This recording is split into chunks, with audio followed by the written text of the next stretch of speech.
기도하겠습니다. 주님 은혜 감사합니다. 우리를 창세전에 영세전에 예정하시고 택하시고 우리를 찾아오시고 부르셔서 하나님의 자녀 삼아 주심에 감사합니다. 오늘도 우리의 영의 양식인 하나님의 말씀으로 충만해지기를 원합니다. 하나님의 말씀이 이루어지는 증인으로 우리가 쓰임받기를 원합니다. 이른 아침 새 힘을 주시고 능히 하나님의 뜻을 이룰 수 있도록 충만으로 역사하여 주옵소서. 살아계신 주 예수 그리스도 이름으로 기도합니다. 아멘. 오늘 나눌 말씀은 창세기 17장 9절에서 16절의 말씀입니다. 제가 봉독하겠습니다. 하나님이 또 아브라함에게 이르시되 그런즉 너는 내 언약을 지키고 네 후손도 대대로 지키라. 너희 중 남자는 다 할례를 받으라. 이것이 나와 너희와 너희 후손 사이에 지킬 내 언약이니라.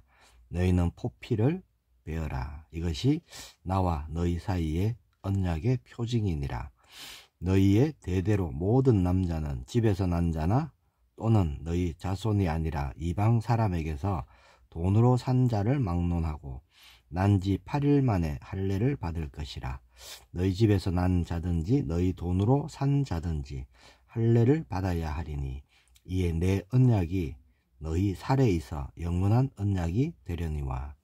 할례를 받지 아니한 남자 곧 그 포피를 베지 아니한 자는 백성 중에서 끊어지리니 그가 내 언약을 배반하였음이니라. 하나님이 또 아브라함에게 이르시되 네 아내 사레는 이름을 사레라 하지 말고 사라라 하라. 내가 그에게 복을 주어 그가 네게 아들을 낳아 주게 하며 내가 그에게 복을 주어 그를 여러 민족의 어머니가 되게 하리니 민족의 여러 왕이 그에게서 나리라. 아멘. 오늘 본문 말씀은요, 할례에 대한 말씀이죠. 할례의 언약이라는 제목으로 말씀 나누려고 합니다. 할례가 뭐냐? 하나님의 언약, 약속의 표징이라는 겁니다. 그 구약에서 남자의 생식기에 그 표피를 자름으로 할례를 행함으로써 하나님의 약속을 반드시 기억하도록 하셨다는 겁니다. 자, 그러나 예수님이 오신 이후에는요, 할례가 언약의 징표가 더 이상 되지 않습니다. 자, 왜 그럴까요? 예수님이 이루신 십자가, 그것이 하나님과 우리 사이의 언약의 증표가 되는 것이죠. 또 하나님이 우리에게 주신 말씀, 성령의 역사하심, 그런 것이 오늘날 우리에게 언약의 증표가 되는 것입니다. 하나님은 아브라함이 믿음의 사람으로 세워지는데 25년을 기다리십니다. 아브라함이요, 25년 동안 몇 번이나 실패하기도 하고 의심하기도 하고 넘어지기도 했습니다. 그러나 하나님은 한 번도 아브라함을 향해 뜻하시고 계획하신 그 일, 그 약속 바꾸지도 않으시고요, 수정하지도 않으시고 아브라함을 끝까지 격려하시고 깨우시고 이끌어 가시면서 믿음의 사람으로 만드셨다는 겁니다. 자, 그런 하나님을 민수기 23장 19절에 뭐라고 말씀하느냐? 하나님은 사람이 아니시니 거짓말을 하지 않으시고 인생이 아니시니 후회가 없으시도다. 어찌 그 말씀하신 바를 행하지 않으시며 하신 말씀을 실행하지 않으시랴. 그렇게 말씀합니다.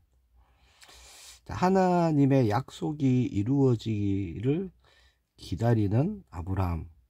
아브라함이요, 사실 몇 번이나 무너졌거든요. 기근이 왔을 때 약속하신 땅에 있지 못하고 애굽으로 내려갔다가 정말 수치를 당했죠. 조카 롯과의 갈등도 있었고요. 그 후로 10년쯤 지났을 때에는 믿음이 많이 흔들렸습니다.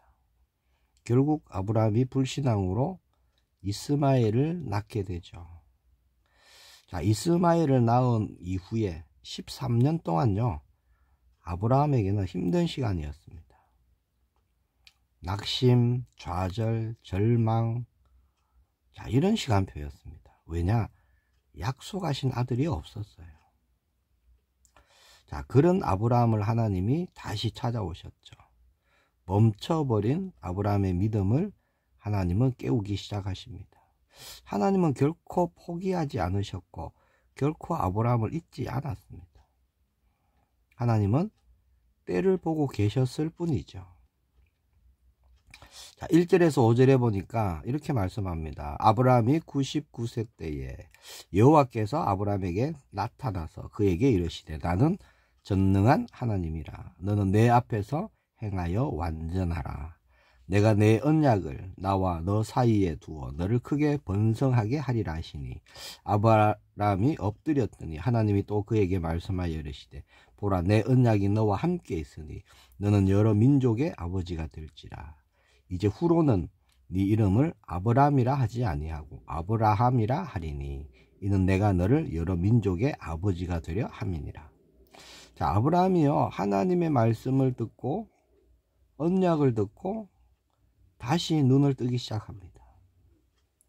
까마득하게 잊어버렸던, 이제 먼지가 쌓이고 거미줄이 막 쳐져 있다고 생각했던 그 예전의 언약, 처음 찾아와서 아브라함에게 하셨던 그 약속의 말씀들, 자, 그 말씀을 하나님이 다시 가지고 오신 거예요. 자, 우리는 포기했을지라도 하나님은 포기하지 않으십니다. 자, 우리는요 하나님을 잊어버릴지라도 하나님은 결코 우리를 잊지 않으시는 거예요. 하나님은 우리에게 하신 말씀을요 그대로 우리를 통해서 이루신다는 겁니다. 그동안 영적인 잠을 자고 있는 분이 있다면 오늘 말씀을 통해서 그 영이 다시 깨어나고 믿음이 회복되는 그런 은혜가 있기를 축복합니다. 자, 하나님은 영적으로 자고 있는 그런 아브라함을 깨우시면서 말씀을 하시는 거예요.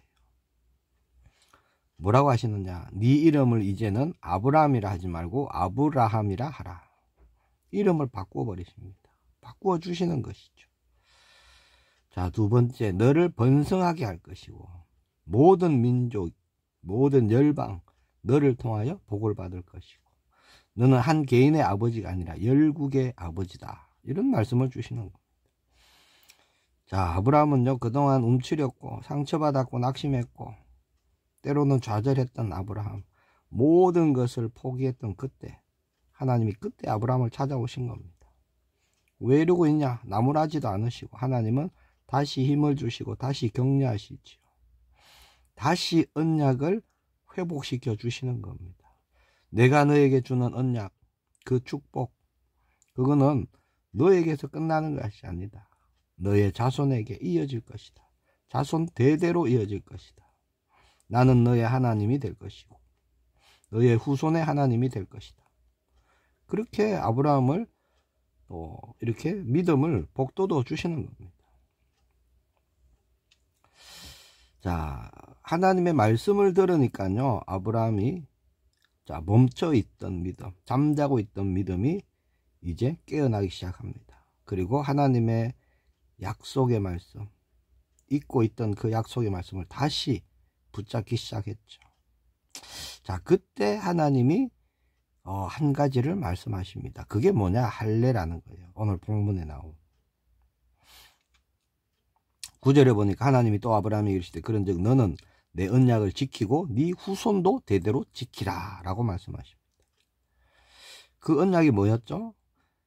하나님이 처음부터 주셨던 것, 24년 전에 너에게 주었던 그 언약, 또 10년 후에 다시 회복시켜 주었던 그 언약, 그 언약을 지금 내가 다시 너에게 준다. 너는 이 언약을 지켜라. 그리고 네 자손들도 지키게 해라 라고 말씀하신다는 겁니다. 성경에 나타난 그 일관된 하나님의 말씀이 있습니다. 그게 뭐냐? 바로 내 말을 듣고 지키면 너와 네 자녀가 복을 받는다라는 거예요. 이건 일관된 하나님의 말씀입니다. 변하지 않습니다. 중요한 것은요, 너도 지키고 네 자녀도 지키게 해라 라는 것입니다. 많은 사람들이 하나님의 약속의 말씀을 믿는 것보다 자신의 어떤 생각, 자신의 현실을 더 믿게 됩니다. 아브라함도 그랬어요. 13년 동안 믿음이 사실 멈춰버린 듯한 그런 시간을 보냈거든요. 주변을, 환경을 보고 상황을 보니까 아브라함의 상황이 어떤 상황이죠? 더 이상 아이를 가질 수 없다는 그 현실이라는 겁니다. 그 현실을 더 믿어버린 거예요. 소망이 없다는 거죠.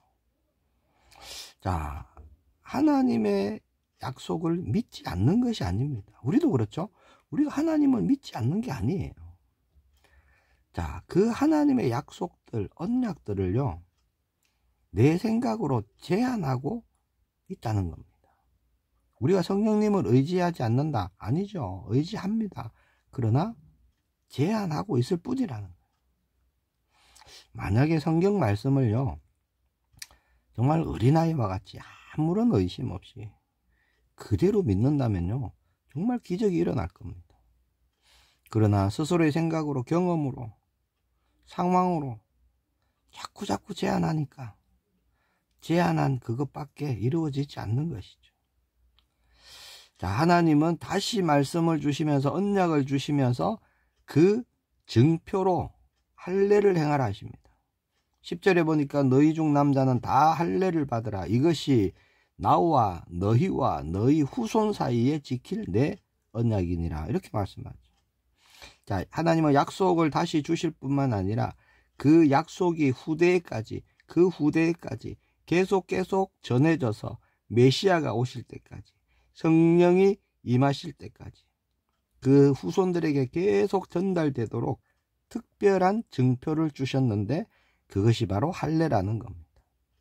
자, 아이가 태어나면요, 난지 8일 만에 할례 의식을 행함으로써 선택받은 백성이다라는 표를 만들어 주신 거예요. 자, 하나님이 지금 아브라함에게 하신 약속이 너무나 중요하기 때문에 날마다 이 약속을 생각하고 기억해서 잊지 않도록 하시기 위해서 하나님은요, 사람의 몸에 증표를 주신 겁니다. 사인을 주신 거예요.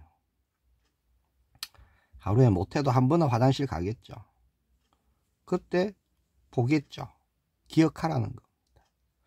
죽을 때까지 매일매일 보면서 언약을 기억하라는 겁니다.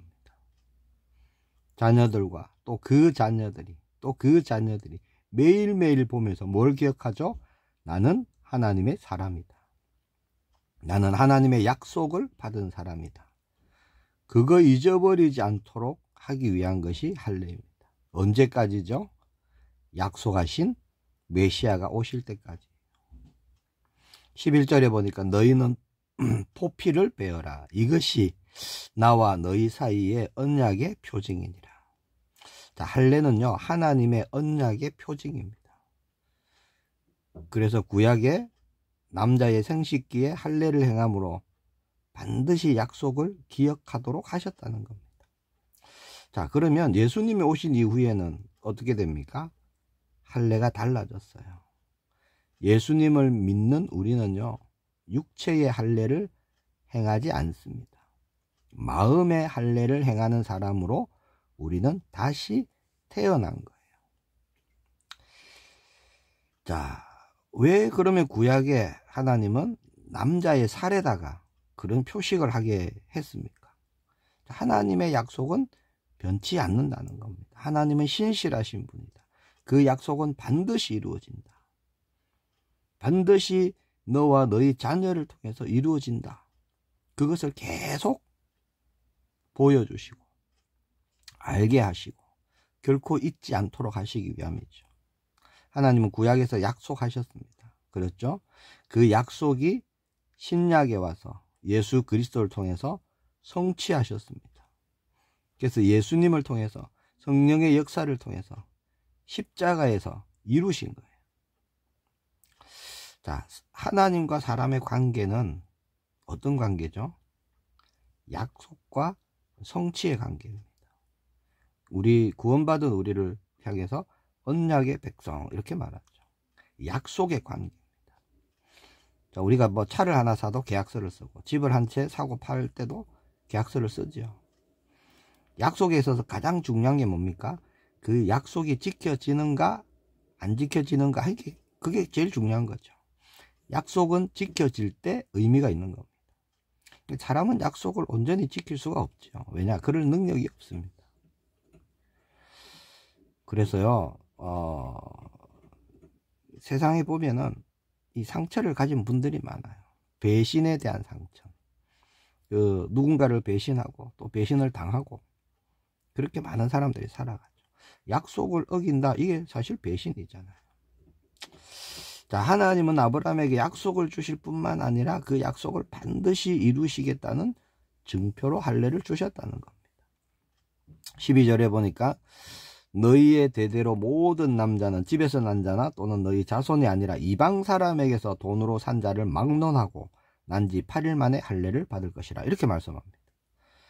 자, 아이가 태어나면 그 아이가 자신의 의사를 표현할 수도 없는 그때, 아무것도 모르는 그때 할례를 하게 하십니다.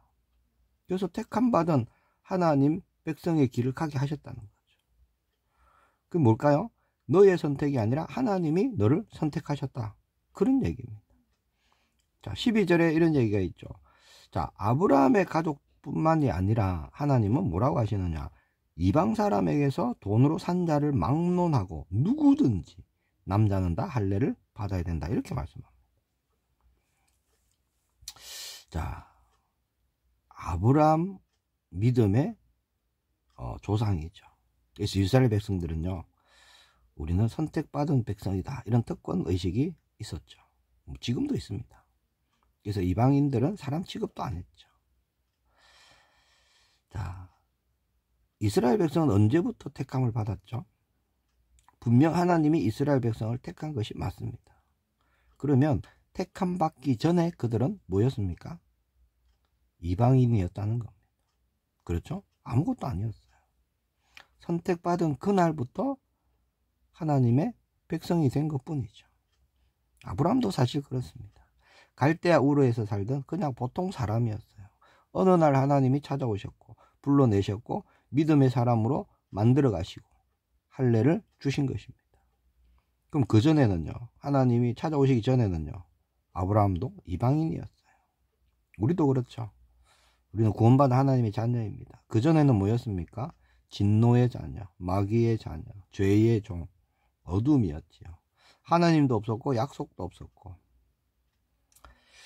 이스라엘 밖에 있던 이방인이었습니다. 하나님의 은혜로 우리가 예수님을 믿게 되고 마귀의 자녀에서 하나님의 자녀가 되었죠. 구원받고 천국을 소유한 천국 시민으로, 백성으로 우리가 살아가고 있는 겁니다. 자, 그러면 하나님의 택하심은 뭘까요? 특권이 아니라 감사죠. 내가 택함 받았다, 이것은 목이 뻣뻣해질 일이 아닙니다. 그저 감사하고 기쁜 것입니다. 하나님 왜 이스라엘 백성을 택했습니까? 뭘 잘해서가 아니죠. 능력이 있어서도 아닙니다. 은혜라는 거, 그냥 그저 택하신 거예요. 한 민족을 택하시는데 하나님이 이스라엘을 택하셨다는 겁니다. 택하셔서 약속하신 메시아를 보내시고 온 인류를 구원하시는 그 하나님의 그 일에 은혜로 택함 받은 거죠. 그러나 이스라엘 백성들은 교만했습니다. 우리만 선민이다, 우리만의 하나님이다, 그랬죠. 자, 오늘 할례를 보고 있는데요, 할례 자체가 사실 중요한 것이 아닙니다. 중요한 게 뭐죠? 약속이라는 겁니다. 할례를 했냐 안 했냐, 이게 중요한 게 아니에요. 자, 하나님은 약속의 증표로 할례를 주셨다는 겁니다. 그래서 신약에서는 할례는 몸에 하는 것이 아니요 마음에 하는 것이다, 그렇게 말씀합니다. 구약에도 그런 말씀이 있어요. 신명기 10장 16절에 보면요, 그러므로 너희는 마음에 할례를 행하고 다시는 목을 곧게 하지 말라, 그렇게 하십니다.